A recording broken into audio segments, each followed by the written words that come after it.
Hello friends, welcome to village వంటకాలు. ఒక మంచి రెసిపీతో మళ్ళీ మేము ముందుకు వచ్చాము. ఇవాళ నేర్చుకోబోయే రెసిపీ రొయ్యల ఫ్రై. ఎంతగానో నోరూరించి రొయ్యల ఫ్రై. ఈ రొయ్యల ఫ్రై చాలా టేస్టీగా ఉంటుందండి. చూడండి ఎంత కలర్ఫుల్గా వచ్చిందో. టేస్ట్ కూడా చాలా చాలా బాగుంటుంది.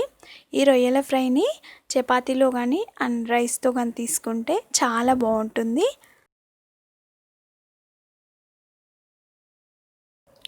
మరెందుకు ఆలస్యం, ఎలా తయారు చేసుకోవాలో నేర్చుకుందాం. ముందుగా స్టవ్ పై ఒక బాండీ నుంచి అందులో ఫ్రైకి సరిపడినంత ఆయిల్ వేసుకోవాలి. అందులో 1/2 టేబుల్ స్పూన్ జీలకర్ర, 1/2 టేబుల్ స్పూన్ ఆవాలను వేసుకోవాలి. అవి చిటపటలాడేటప్పుడు ముందుగా కట్ చేసుకున్న కొన్ని ఉల్లిపాయ ముక్కలు, ఒక 2-3 పచ్చిమిర్చిని కట్ చేసుకొని వేసుకోవాలి. ఈలోగా మనం శుభ్రపరచుకున్న రొయ్యల్ని తీసుకొని అందులో 1/2 టేబుల్ స్పూన్ పసుపు, 1/2 టేబుల్ స్పూన్ ఉప్పు వేసుకోవాలి.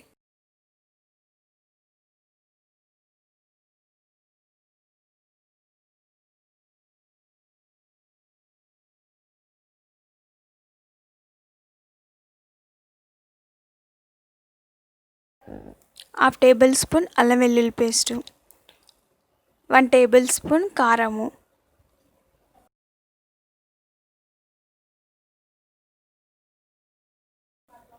హాఫ్ టేబుల్ స్పూన్ ధనియాల powder, 1/2 tablespoon garam masala powder, 2 table spoon ఆయిల్ని వేసుకోవాలి. ఆ తర్వాత ఆ మసాలాలన్నీ రొయ్యలకు పట్టేలాగా బాగా కలుపుకోవాలి.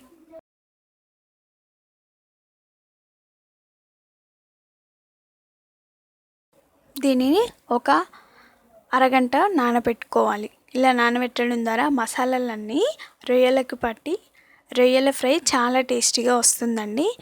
ఆ తర్వాత మనం ఫ్రై చేసుకుంటున్న ఉల్లిపాయ ముక్కల్ని ఒకసారి బాగా కలుపుకొని అందులో 1/2 టేబుల్ స్పూన్ అల్లం వెల్లుల్లి పేస్టు,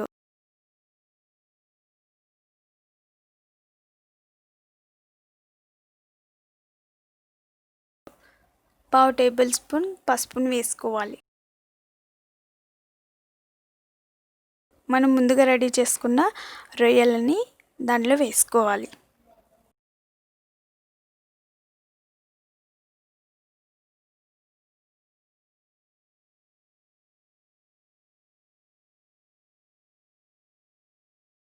ఆ తర్వాత బాగా కలుపుకోవాలి.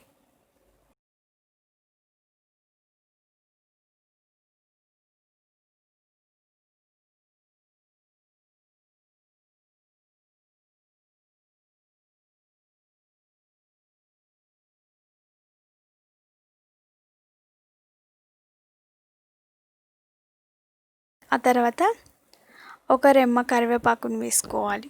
1/2 టేబుల్ స్పూన్ కారం వేసుకోవాలి. ఈ రొయ్యల ఫ్రైలో కొంచెం కారం ఎక్కువగా యూజ్ చేసుకోవాలండి. కొంచెం స్పైసీగా చాలా చాలా బాగుంటుందండి.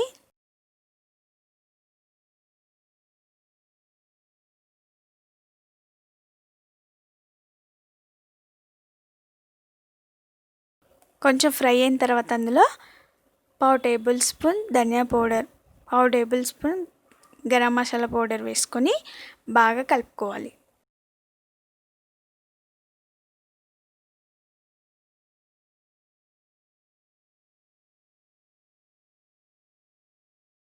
ఆ తర్వాత రుచికి సరిపడినంత సాల్ట్ వేసుకోవాలి.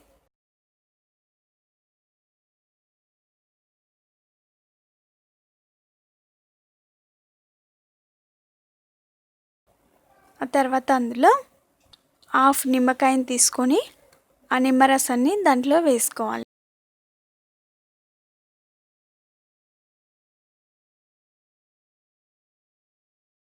ఆ తర్వాత మనం ముందుగా కట్ చేసుకున్న కొత్తిమీరని కూడా వేసుకొని బాగా కలుపుకోవాలి. అది కొంచెం దగ్గర పడిన తర్వాత ఒక బౌల్లోకి తీసుకొని కొత్తిమీరతో గార్నిష్ చేసుకుంటే అంతేనండి, ఎంతో రుచికరమైన రొయ్యల ఫ్రై మీ అందరి కోసం. మనం రొయ్యలు తింటుంటే చాలా సాఫ్ట్గా ఉంటాయండి. మనం ఫ్రై చేసుకునేటప్పుడు జాగ్రత్తగా స్టవ్ని సిమ్లో ఉంచి ఫ్రై చేసుకోవాలి. ఈ రొయ్యల ఫ్రై రైస్తో తీసుకుంటే చాలా బాగుంటుందండి. మరి మీరు తప్పక ట్రై చేస్తారు కదా. మళ్ళీ సరికొత్త వంటకంతో మీ ముందుకు వస్తాం. మరిన్ని వీడియోస్ కోసం మా ఛానల్ని సబ్స్క్రైబ్ చేయండి. మీకు ఈ వీడియో నచ్చినట్లయితే ఒక లైక్ చేయండి. మీ ఫ్రెండ్స్ కానీ రిలేటివ్స్ కానీ షేర్ చేయండి. Thank you for the watching. రొయ్యల పులుసు. ఈ రొయ్యల పులుసు చాలా టేస్టీగా ఉంటుందండి.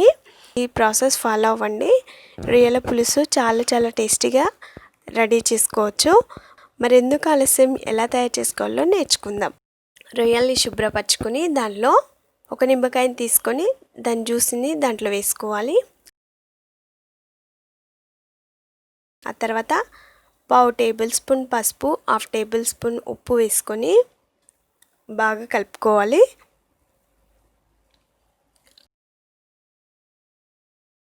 అలా కలుపుకున్న తర్వాత దానిలో ఒక గ్లాస్ వాటర్ని వేసుకొని శుభ్రపరచుకోవాలి.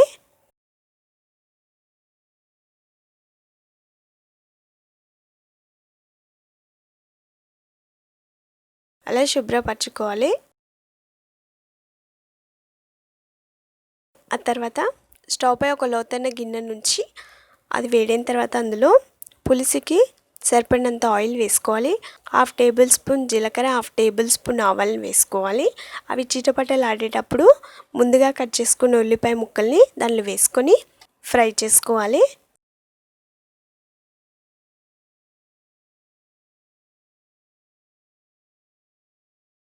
ఆ తర్వాత సన్నగా కట్ చేసిన పచ్చిమిర్చి, ఒక 2 రెమ్మల కరివేపాకును వేసుకొని బాగా ఫ్రై చేసుకోవాలి. ఈలోగా మనం రొయ్యలకి మసాలాను పట్టిద్దామండి. 1/2 టేబుల్ స్పూన్ పసుపు, 1/2 టేబుల్ స్పూన్ ఉప్పు, 1/2 టేబుల్ స్పూన్ అల్లం వెల్లుల్లి పేస్ట్, 1 టేబుల్ స్పూన్ కారం వేసుకోవాలి.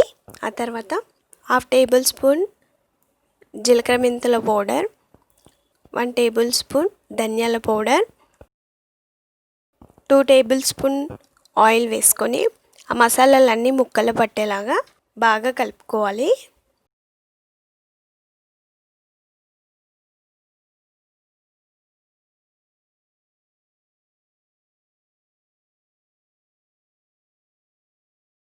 ఆ తర్వాత ఉల్లిగడ్డలు ఫ్రై అయిన తర్వాత అందులో 1/2 టేబుల్ స్పూన్ అల్లం వెల్లుల్లి పేస్ట్ వేసుకోవాలి. 1/2 టేబుల్ స్పూన్ పసుపు వేసుకొని బాగా కలుపుకోవాలి. అవి పచ్చివాసన పోయేంత వరకు ఫ్రై అయిన తర్వాత అందులో మనం ముందుగా కలిపెట్టుకున్న రొయ్యల్ని ఇందులో వేసుకోవాలి. తర్వాత బాగా కలుపుకోవాలి. ఒక 2 నిమిషాలు వీటిని ఉడికించుకొని దానిలో ఒక 1/2 టేబుల్ స్పూన్ కారం వేసుకొని 1/2 టేబుల్ స్పూన్ ఉప్పు వేసుకొని బాగా కలుపుకోవాలి.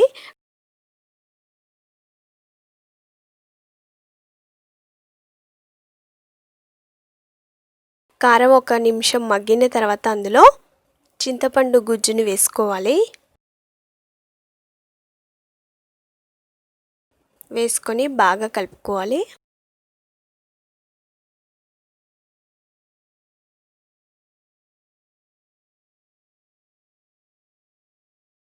ఒక రెమ్మ కరివేపాకు, ఇంకా కొన్ని వాటర్ యాడ్ చేసుకొని బాగా మరిగించుకోవాలి.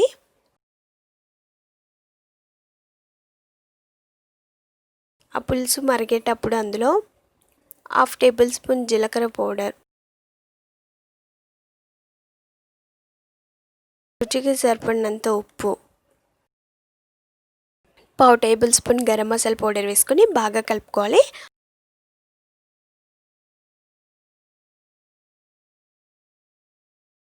సన్నగా కట్ చేసుకున్న కొత్తిమీరని వేసుకోవాలి. చూడండి, ఇక్కడ రొయ్యల పులుసు రెడీ అయిపోయింది. దీన్ని ఒక బౌల్లోకి తీసుకొని సర్వ్ చేసుకుంటే అంతేనండి, ఎంతో రుచికరమైన రొయ్యల పులుసు మీ అందరి కోసం. ఈ రొయ్యల పులుసు చాలా టేస్టీగా ఉంటుందండి. ఒక్కసారి మీరు ట్రై చేయండి. ఈ రొయ్యల పులుసు చాలా టేస్టీగా ఉంటుందండి. మరి మీరు తప్పక ట్రై చేస్తారు కదా. మళ్ళీ సరికొత్త వంటకంతో మీ ముందుకు వస్తాం. మరిన్ని వీడియోస్ కోసం మా ఛానల్ని సబ్స్క్రైబ్ చేయండి. మీకు ఈ వీడియో నచ్చినట్టయితే ఒక లైక్ చేయండి. మీ ఫ్రెండ్స్ కానీ రిలేటివ్స్ కానీ షేర్ చేయండి. Thank you for the watching.